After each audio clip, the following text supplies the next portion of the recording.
Hello everyone, and welcome to yet another video podcast on the War Bonds channel. If you don't know me, my name is Eric. I'm a locomotive engineer by profession, an avid model railroader, and a lifelong rail enthusiast.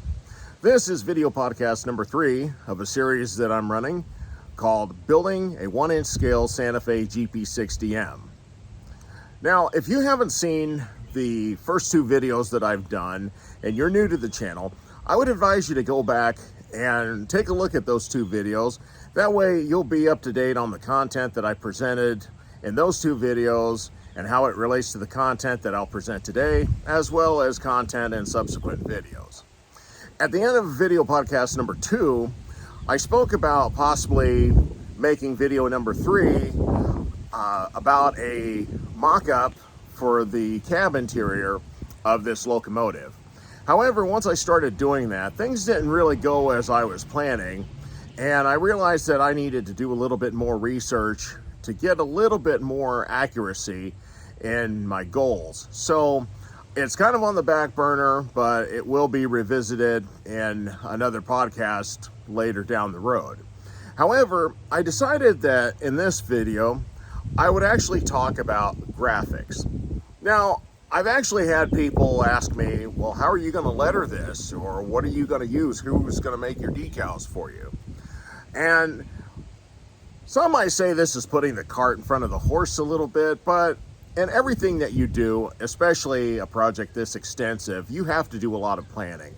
You have to think about every little thing because you don't want to get to a certain point after you put a lot of work in there and then realize, oh, I don't have a plan for this. How am I going to do this? So everything works together in the planning process. Now, one of the other reasons I'm talking about graphics is that, as I mentioned, being a locomotive engineer, sometimes I don't have access to the model because, as you can see, this isn't something that's small enough to put in my work bag and take with me on the road and sit and work at in a hotel. So therefore, I have to come up with things to keep me entertained and to keep my hands in the project even when I'm not home. So what better thing can I do than to think about graphics and work with them on my laptop? So several years ago, a colleague asked me what I was going to use for decals on a 1-inch scale boxcar that I was building. Now, I'd already been building this boxcar for a couple, 2-3 years, and it was just a slow-going project, like a lot of things that I do, and I wasn't really sure what I was going to do. Unfortunately, in 1-inch scale, it's not real easy to come up with decals or to come up with graphics. So he told me about a gentleman named Matt who runs a company called Circus City Decals. And I believe he's from Wisconsin. And I reached out to this guy on his Facebook page, and he got back to me within a couple hours. And I said, hey, I'm building this 1-inch scale boxcar, and I need some decals. Is there any way that you can help me out?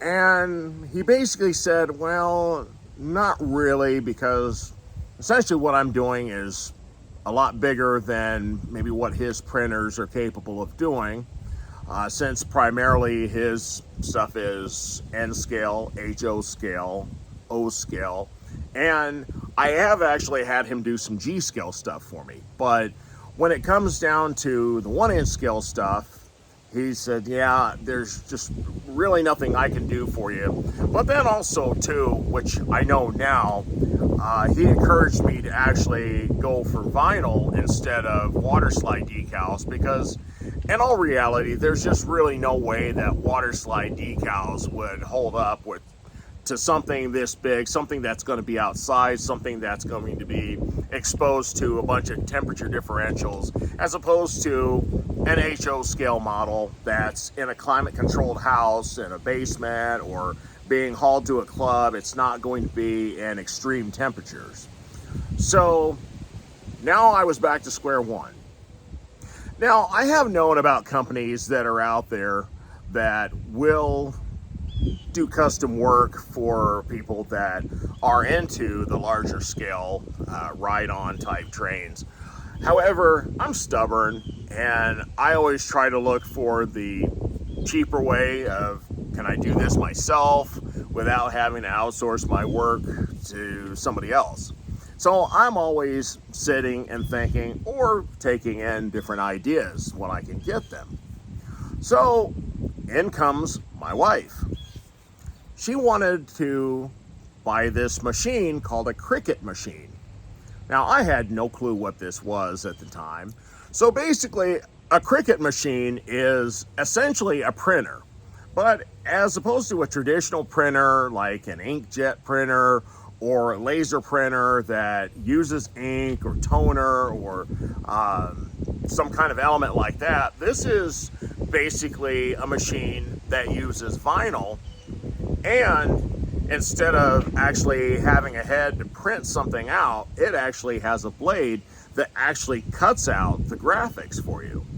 So as soon as she told me this, like, oh wow, okay, and I saw what it did, I was absolutely hooked. So my first car that I successfully finished by having graphics that were created from a Cricut machine was this Grand Trunk boxcar that I did. And I think I finished this probably, 3 years ago or so maybe. And it worked absolutely perfect for the application that I needed.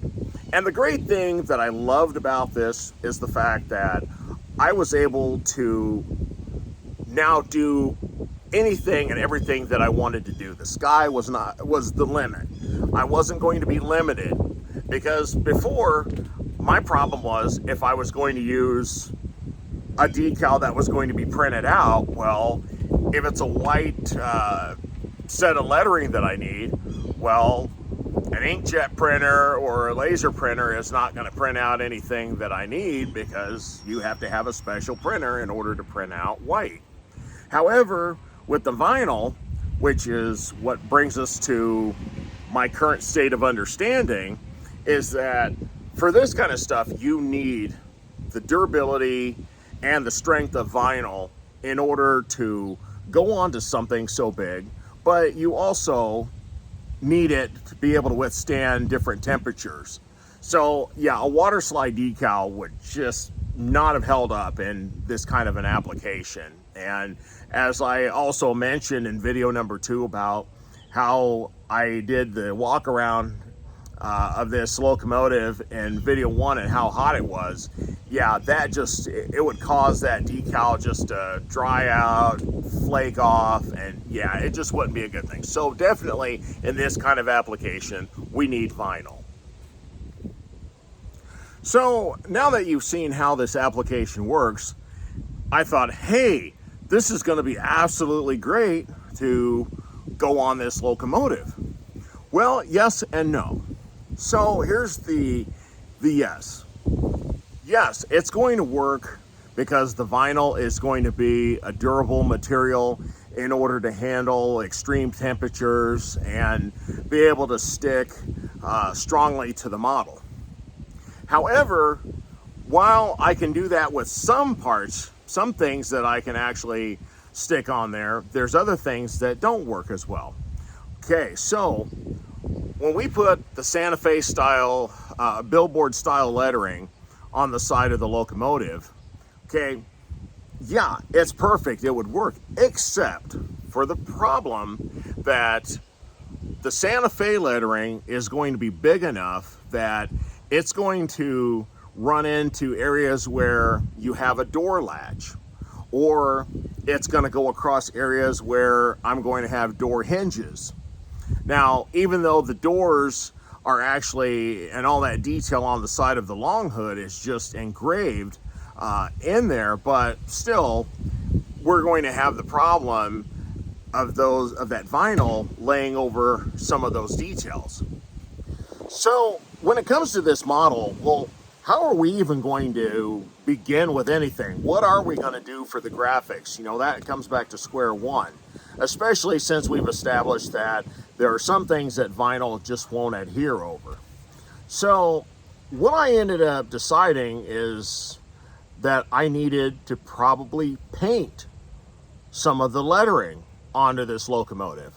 Now, it sounds scary, and to a certain extent, yeah, it sounds scary, but if it's done right, it's still no different than saying that I'm going to paint one color on this locomotive or car and then come back after I've taped off the color that I want to keep, and then I spray the second coat, let it dry for a little bit, and then carefully peel the masking tape away, and boom, there you go. You have a beautiful separation. Okay, so what I managed to do was to get a hold of a microscale decal sheet, have it put into digital form, and then blown up into high resolution. So as we can see this, as to how it compares to the model, we already know how big this model is, so we can see, how well this lettering actually came out. So granted, I'm not trying to do anything with copyright infringements. Figure I've done enough business with microscale. If I buy the decal sheet, I blow it up. I'm just trying to build my model. So this is what I had to do. Now, what we're going to do is we're going to actually eventually take the lettering, we're going to run it into the Cricut machine, and I'm going to cut out all the Santa Fe lettering. Now, the reason I'm going to do this is because the long hood will probably actually mostly be painted red, or at least a good portion of the side will be painted red. Now, why am I doing this? That is so we can cut the Santa Fe lettering out as a mask and put it on the side of the locomotive so that when we spray the silver and let it dry, we can remove the lettering to where we are going to have a perfect Santa Fe billboard lettering on the side of the locomotive. So as we can see on the side of the locomotive here, we're going to have holes where we're going to have room for the castings for door latches. And as we also see here, we have room to make the castings for the door hinges. So, as we can see, with Santa Fe vinyl going across here, that's not going to work very well. So, by painting everything on, the paint is going to adhere over all of the details, so therefore we have absolutely no problem in making everything look perfect, as the paint can hit all of the uneven surfaces as opposed to a piece of physical vinyl. Welcome to my computer desk. While I'm not going to give you a whole big tutorial on graphic arts, design, and everything, I at least wanted to kind of give you an idea of how I come about of making the graphics that I'm going to need for the model. Now, on my computer here, I have Photoshop open.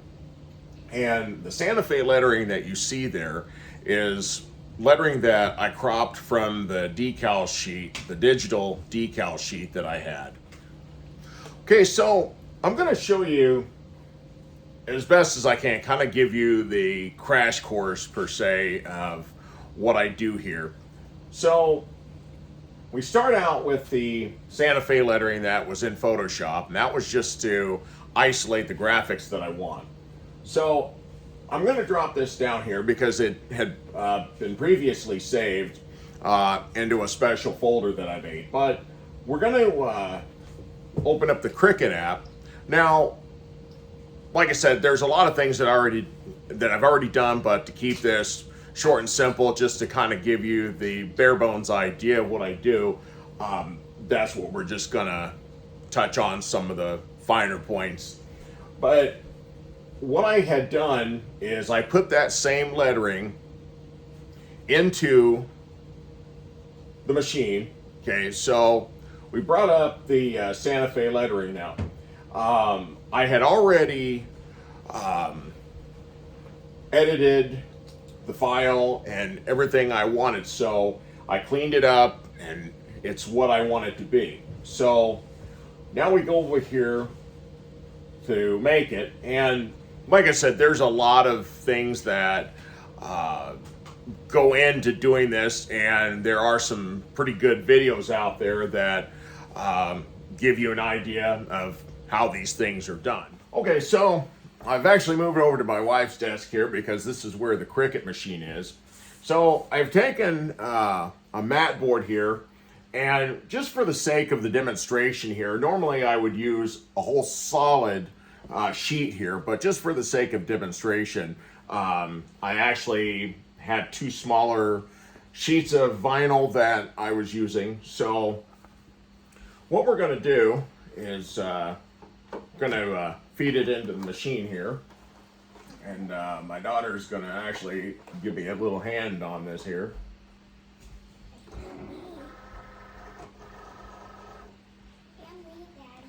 Okay, so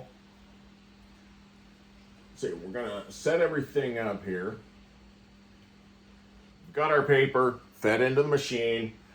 We've got the all the settings correct in the computer here. So we're just going to hit the button there.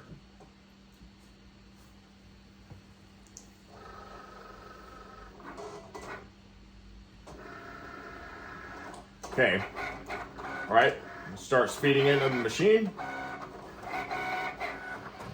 Okay, so as you can see, the machine is making its cuts.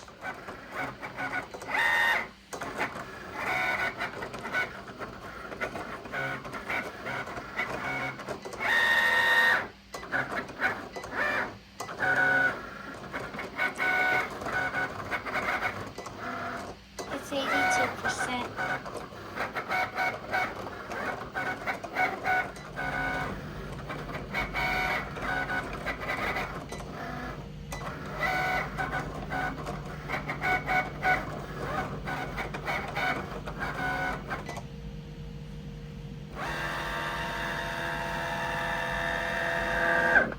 Okay, so now that our printing is finished, we'll take a look and see what we've got.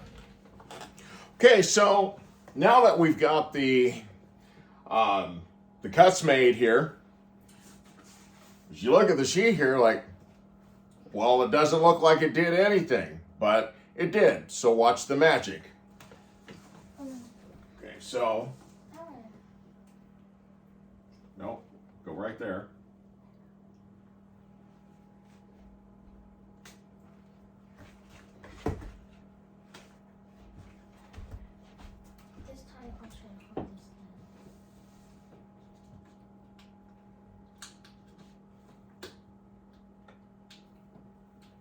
This is kind of time consuming here, so.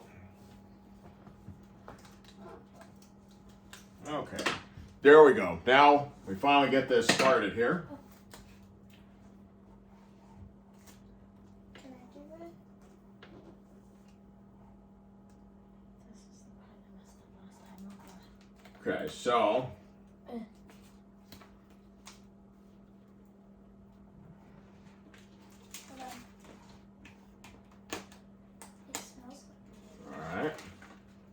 There's in the Okay, I'll here. do it. I'll do it.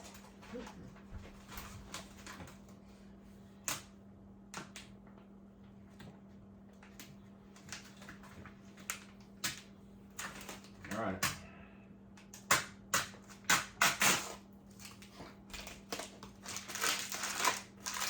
I want to smell it.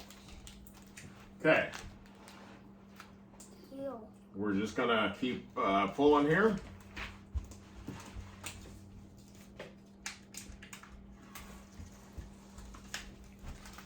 I want to get the inside of the letters. Okay, pull it out.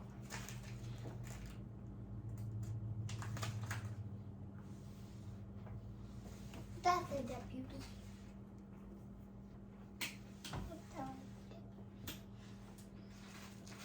I'll do that with the last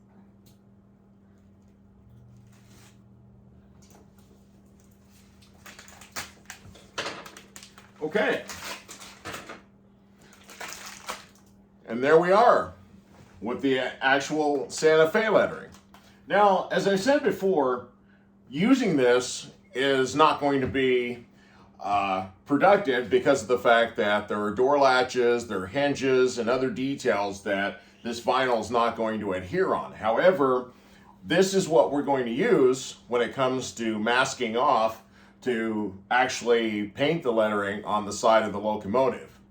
Now, because of the fact that we're not going any further, but I just wanted to do this as a demonstration, there is like a clear paper that I can put over this and rub it down real good to where I can peel this lettering off, and the lettering will actually stay in the order that we see it here on the paper.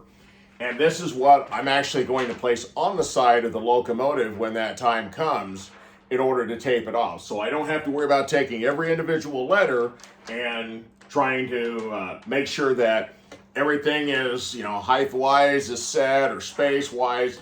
It'll all still work out this way. So this just gives you, a demonstration of, what I intend to do in order to make the lettering. Now, as I said, this is just a short demonstration, but as we move on and further into the project, I will actually be showing you the actual process when that time comes. So for now, that's what I've got for you, but I appreciate my audience, as always. Your interest keeps me going, and I just hope that you'll stay with us. And as we get further and further down the road on this journey, in video number 4, we've got some pretty exciting things coming. So I hope you'll stay tuned. Thanks for watching. Please remember to like and subscribe.